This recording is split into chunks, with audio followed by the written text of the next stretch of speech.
아침 목사 오신 여러분들을 환영하고 축복합니다. 오늘은 무너지는 영광, 세워지는 신앙이라는 제목을 가지고 이사야 17장 1절부터 14절까지 말씀을 함께 살펴봤으면 좋겠습니다. 1절부터 3절까지 말씀을 먼저 보도록 하겠습니다. 다메섹에 대한 경고라. 보라, 다메섹이 장차 성읍을 이루지 못하고 무너진 무너기가 될 것이라. 아로엘의 성읍들이 버림을 당하리니 양물을 치는 곳이 되어 양이 눕되 놀라게 할 자가 없을 것이며, 에브라임의 요새와 다메섹의 나라와 아람의 남은 자가 멸절하여 이스라엘의 자손의 영광같이 되리라. 만군의 여호와의 말씀이라. 오늘 본문은 아람과 또 에브라임에 대한 심판의 메시지를 전하는 본문입니다. 그런데 오늘 본문은 역사적 배경을 갖고 있어요. 어떤 역사적 배경을 갖고 있냐면 이사야 7장에 보면 아람 왕 르신과 또 북이스라엘 왕 베가가 남유다를 공격해 옵니다. 그 당시 솔로몬이 죽은 다음에 이스라엘 민족은 북이스라엘과 남유다로 나뉘게 돼요. 그래서 이 북이스라엘과 남유다가 끊임없는 경쟁 관계에 있었습니다. 그런데 북이스라엘이 아람과 동맹을 맺어요. 이 아람은 북쪽에 있는 굉장히 강력한 나라였어요. 두 나라가 힘을 합쳐서 남유다를 공격해 옵니다. 남유다 입장에서는 너무나 어려운 형편이죠. 그래서 성경에 보면 이때 왕이었던 아하스 왕과 백성들의 마음이 녹았다라고 표현을 해요. 그만큼 이스라엘 침략에 국가적 위기 상황에 처한 거예요. 그때 하나님께서 뭐라고 그러냐면 이 북이스라엘과 아람이 동맹을 맺어서 너희를 공격해 올 텐데 이것이 결코 성공하지 못할 것이다. 이것은 실패할 것이다 라고 말씀을 하십니다. 그리고 역사 속에서 보면 실제로 이 동맹의 연합의 공격은 완전한 실패로 끝났을 뿐만 아니라 이 두 나라는 완전한 멸망의 길을, 이때부터 시작해서 멸망의 길을 걷게 되는 것을 우리는 보게 됩니다. 그래서 그때 예언의 성취로서 정말 북이스라엘과 아람의 운명이 어떻게 될지에 대해서 이야기하는 거예요. 특별히 오늘 본문에 보면 다메섹이라는 거 있잖아요. 이 다메섹은 이 아람의 중요한 도시예요. 그래서 여러분들 다메섹이나 아람이나 같은 의미라고 보면 됩니다. 그리고 에브라임이라고 되어 있는데 에브라임은 북이스라엘의 또 다른 표현이에요. 왜 그런 북이스라엘을 에브라임이라고 불렀을까요? 북이스라엘은 이스라엘 민족은 여러 가지 지파로 구성되어 있잖아요. 그런데 북이스라엘의 중심 지파가 에브라임이, 그래서 북이스라엘을 에브라임이라고도 부르기도 했던 겁니다. 그래서 남유다를 침공했던 그들이 정말 실패를 하게 되고 멸망의 길을 걷게 될 것이다. 이 사실에 대해서 이사야를 통해서 보다 자세히 뭐라고 하냐면 예언하고 있는 거예요. 그럼 이들이 왜 이렇게 멸망의 길을 걷게 됐을까요? 북이스라엘과 아람이 이렇게 멸망의 길을 걷게 되었을까요? 9절부터 11절까지 말씀을 같이 한번 보도록 하겠습니다. 그날에 그 견고한 성읍들이 옛적의 이스라엘 자손 앞에서 버림받은 숲을 속의 처소와 작은 산 꼭대기의 처소와 같아서 황폐하리니 이는 내가 내 구원의 하나님을 잊어버리며 내 능력의 반석을 마음에 두지 아니한 까닭이라. 그러므로 내가 기뻐하는 나무를 심으며 이방의 나무까지도 이종하는도다. 내가 심는 날에 울타리를 두르고 아침에 내 씨가 잘 발육하도록 하였으나 근심과 심한 슬픔의 날에 농작물이 없어지리라. 오늘 본문에 보면 그 이유를 뭐라고 설명했어요? 내가 내 구원의 하나님을 잊어버렸다. 왜 북이스라엘, 에브라임이 정말 하나님의 멸망, 심판을 받게 됩니까? 그들이 뭘 했기 때문에? 하나님을 잊었기 때문, 하나님을 망각했기 때문입니다. 정말 이스라엘 백성들이 정말 애굽에서 뭐 하고 있었어요? 노예였잖아요. 그 노예였던 이스라엘 백성들을 불쌍히 여겨서 그들을 구원해서 가나안 땅으로 인도하여서 그들을 정말 큰 민족을 이루게 했는데 이 구원의 은혜, 하나님의 은혜를 잊고 뭘 한 거예요? 교만해서 우상을 숭배하고 자기의 힘과 능력을 의지하고 그렇게 하나님을 잊어버리니까 결국에 어떤 길을 겪게 된 거예요? 멸망의 길을 걷게 된 것.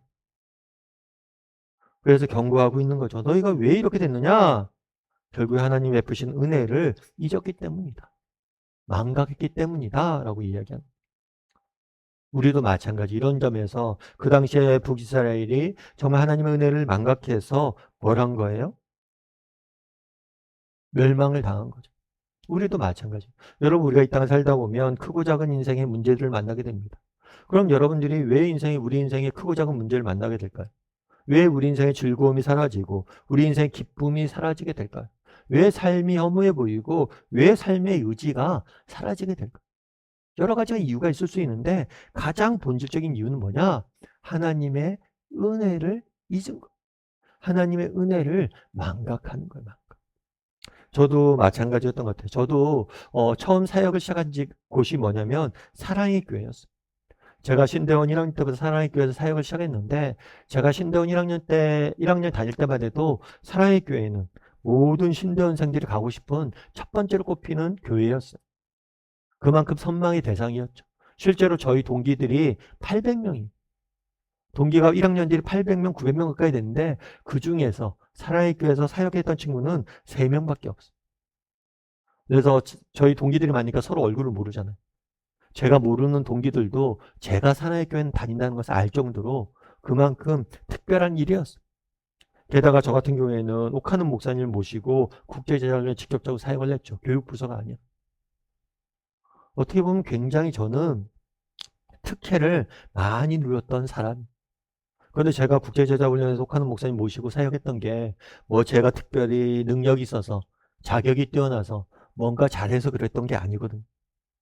정말 하나님의 은혜로 세상 사람들의 표현을 하면 운이 좋아서 그것에서 사역하고 있었던 거거든요. 그런데 재밌는 것은 정말 이렇게 보면 제가 굉장히 큰 혜택을 받았잖아요.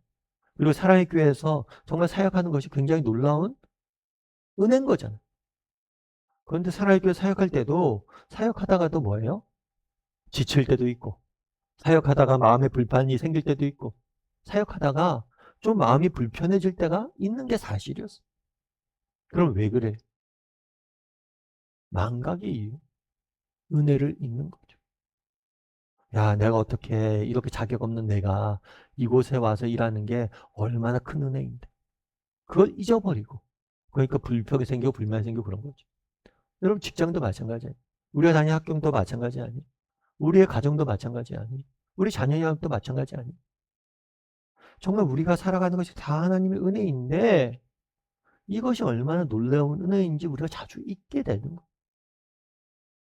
그러다 보니까 뭐예요? 우리 사이에 문제가 생기는 거예요. 그날의 북이스라엘이 그랬다는 거예요. 북이스라엘의 근본적인 문제는 뭡니까? 망각이. 여러분 우리도 망각. 우리가 하나님 앞에서 얼마나 큰 사랑을 받았는지 내가 오늘 살아있는 것이 얼마나 큰 은혜인지 여러분 그렇지 않아요? 정말 하나님께서 여러분의 건강을 지켜주지 않으면 여러분 지금 이렇게 우리 활동할 수 없어요. 때로는 내가 있는 공간에 대해서 정말 내가 있는 삶의 상황에 대해서 불평하지만 그 모든 것이 하나님의 은혜가 아니면 내가 누릴 수 없는 거라는 거. 그런데 우리가 이것들을 너무 많이 망각하는 거. 정말 하나님께서 우리를 얼마나 사랑하셨는지. 정말 하나님께서 우리를 사랑하셔서 그 아들을 십자가에 내어주시고 우리를 구원해 주셨다는 사실. 그 은혜만 기억해도 우리의 삶에 기쁨이 넘쳐야 돼. 하나님의 자녀가 된 것 외에 뭐가 필요해 우리. 그런데 자꾸만 그 근본적인 은혜를 근본적인 구원의 은혜를 잊어버리니까 삶에 문제가 생기는 거예요. 제가 예전에 메멘토 모리라는 영화를 봤어요. 그 영화는 뭐 특별히 볼만한 영화는 아니에요. 그리고 저도 영화 내용이 지금까지도 기억이 나지 않아요. 근데 한 가지 기억나는 게 있어요. 그건 뭐냐면 주인공의 온몸에 뭐가 새겨져 있냐? 문신 새겨져 있어요. 온몸. 뭔가가 새겨져 있어요. 그러면 그 사람은 왜 온몸에 이렇게 문신을 새겨 놓았을까요? 아름답게 보이기 위해서? 멋있게 보이기 위해서? 아니에요. 이 사람은 병에 걸렸어요. 어떤 병에 걸리냐면 기억을 상실하는 병이 걸려요. 그러니까 계속 잊어버리는 거예요. 오늘 경험했던 게 내일 되면 잊어버리고 계속해서 잊는 거예요. 과거를 잊어버리는 거예요. 그러다 보니까 하나하나 새겨놓은 거예요. 내 이름 뭐고, 내가 뭘 했고, 뭐 어떤 중요한 일이 있으면, 사건이 있었으면 적어놔요. 주변 사람들도 누구는 어떻다, 누구는 어떻다 다 적어놓는 거 뭐. 그리고 그것들을 보는 거. 참 그러면서 여러 가지 생각들을 많이 하게 됐어요. 그 영화의 메시지도 그거예요. 기억. 결국 우리를 구성하는 건 기억이에요. 기억하는 게 얼마나 의미 있고 가치 있는 일을 보여줘요. 그런데 우리는 기억이 얼마나 가치 있는 것인지 모르죠. 뿐만 아니라 거기서 보여주고 있던 건 뭐냐면 기억은 의도적인 노력이 필요하다는. 여러분, 기억은 저절로 되는 게 아닙니다. 그날 이스라엘 백성들이 망각에 빠졌잖아요. 우리도 망각에 빠질 수 있어요. 의도적으로 기억하려고 노력해야 돼요. 바라기는 우리 다음의 식구들이 정말 우리가 우리가 받은 은혜를 잊고 망각에 빠지지 않길 원합니다. 우리가 얼마나 큰 사랑을 받았는지, 하나님이 우리를 향해서 얼마나 큰 은혜를 베푸셨는지 늘 기억하라고 노력할 줄 아는 저나 여러분이 되기를 주님의 이름으로 소원합니다. 우리 함께 기도했으면 좋겠습니다. 기도하실 때 오늘 말씀 기억하면서 기도했으면 좋겠습니다. 하나님께서 에브라임에게 이야기합니다. 네가 하나님을 잊었도다. 혹시 에브라임의 모습이 우리의 모습은 아닙니까? 북이스라엘 모습이 우리의 모습은 아닙니까? 우리가 하나님이 베푸신 구원의 은혜를 잊고 살아가고 있지는 않습니까? 하나님이 베푸신 은혜를, 하나님이 내게 허락하신 그것들을 너무나 귀한 것들을 잊고 그 은혜를 잊고 살아가기 때문에 우리의 삶에 문제가 생긴 건 아닙니까? 정말 돌아보고 하나님이 베푸시는 은혜를 기억하며 살아갈 줄 아는 사람이 되게 해달라고, 기억하고자 의도적으로 노력할 줄 아는 사람이 되게 해달라고 이 시간 오늘 말씀 기억하면서 한 목소리로 같이 기도하도록 하겠습니다. 같이 기도하시겠습니다.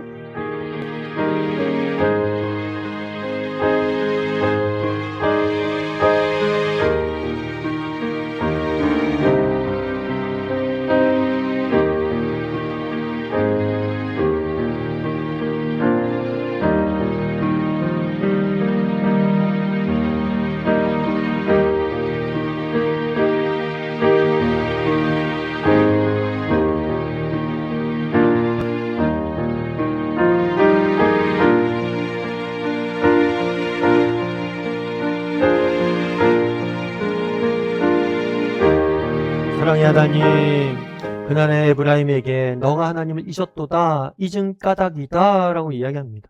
혹시 에브라임에게 하신 말씀이 우리에게 적용되느냐 아닌지 돌아보게 도와주시옵소서. 우리 역시 하나님의 은혜를 잊고 망각에 빠져 삶의 기쁨을 놓치고 있진 않은지, 하나님을 기억하고 받은 은혜를 기억하고 정말 받은 은혜를 붙잡고 하루하루 살아갈 줄 아는 우리 모두가 될 수 있도록 주여 은혜를 베풀어 주시옵소서.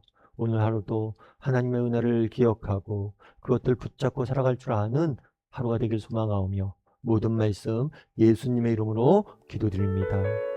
아멘.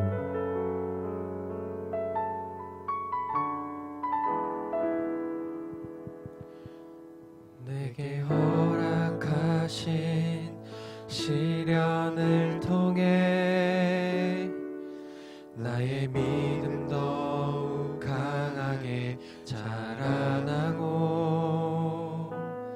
험한 산과 골짜기 지나는 동안 주께 더 가까이 나를 이끄시네. 내가 겪는 시험이 어렵고 힘겨워도 내 주님보다 크지 않네. 내 앞에 바다가 갈라지지 않으면 주가 나로 바다 위 걷게